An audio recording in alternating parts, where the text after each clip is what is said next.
Americana Outdoors, presented by Garmin, is also brought to you by Yamaha Marine. Reliability starts here. By Amphibia Performance Floating Eye Gear. And by Spro Fishing Lures, designed by America's best anglers. Welcome back to Americana Outdoors. It's late spring, and here in South Texas, that means the bass are shallow and the turkeys are gobbling. It's been a successful season here at Turkey Camp, and the crew has harvested several nice birds, but we've got one hunt left.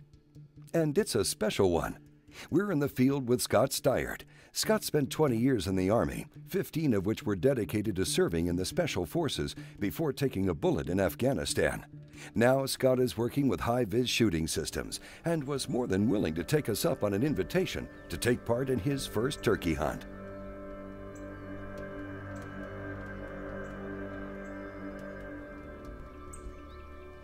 Well, it's late in the season and typically the hunting gets tough, but we found a few birds that are still in business. All we have to do is get them in close. I really didn't know what to think. I guess there was a part of me that was prepared to not see anything. And so we got out there. I think we were out set up for about 30 minutes until the first birds started to arrive. I was surprised at how quick they actually came in to within range, because that field the one end of the field was 100 meters, and then right at the edge of the road was like 25 meters. So they could have been anywhere in between there, and it just happened they came in the right spots.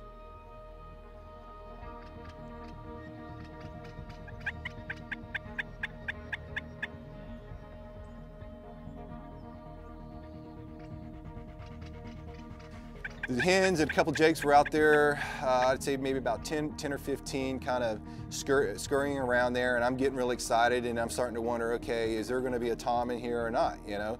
But one of the things that Wade also mentions that a lot of times the toms, they like to come in behind the hens, and they're kind of slower to come through, and it's late in the season, they're a little bit tired, they've been doing a lot of fighting, so anyhow, it worked out great. The two toms ended up coming out of the wood line.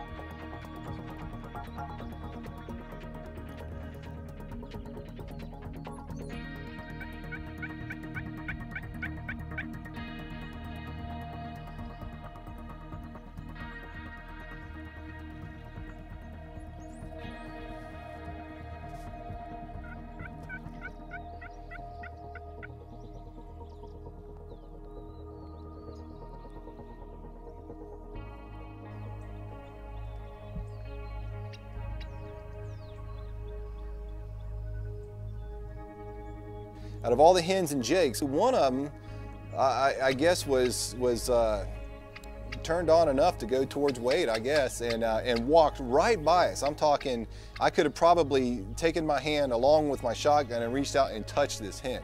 I mean, it was right there.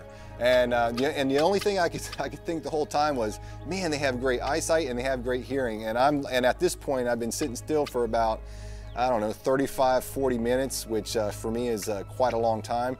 And so I'm starting to get a little bit antsy, and I'm like, man, I can't move, I can't do anything. And I felt like I had to clear my throat, but I can't clear my throat because if I do, this hen's gonna run off and spook all the other ones. So, but it was really exciting because it was just right there. It was like stereo sound, and the clucking, it was just really, really cool.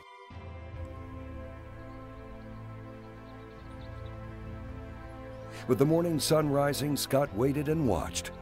The two toms kept their distance as the hens meandered around the field.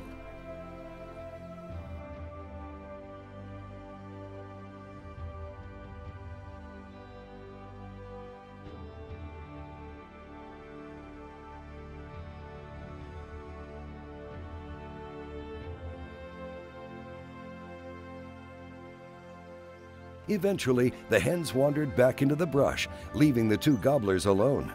Wade was handling the calls, yelping and clucking, doing his best to draw the birds in close. Finally, the toms worked in close enough, giving Scott a 30-yard shot opportunity. As soon as I had a shot on the head, lined up the tri-vis sight, and that's the end of the story.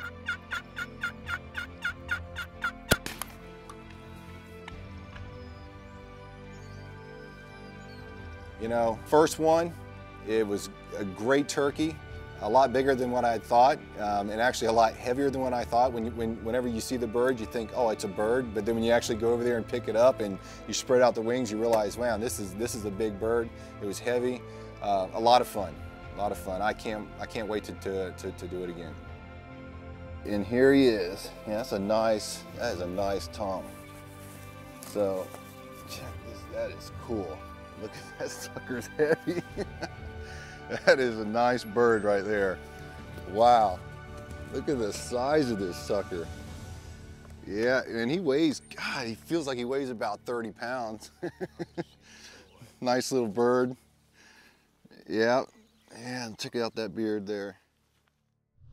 Looking back at the Cabela's replay, Wade drew the birds in close, and Scott made the perfect shot, putting the bead of his high-vis shooting system right on the turkey's head and dropping him from 30 yards. With this being my first turkey hunt, it's also my first turkey hunt with a high-vis sight. And one of the things, and like I'd mentioned before, on the way down there, in that low light condition, it was just amazing how that light or that sight would light up, which once again, confidence was never an issue. Because I knew, I could see my sights, and as long as I can see my sights, I can line them up.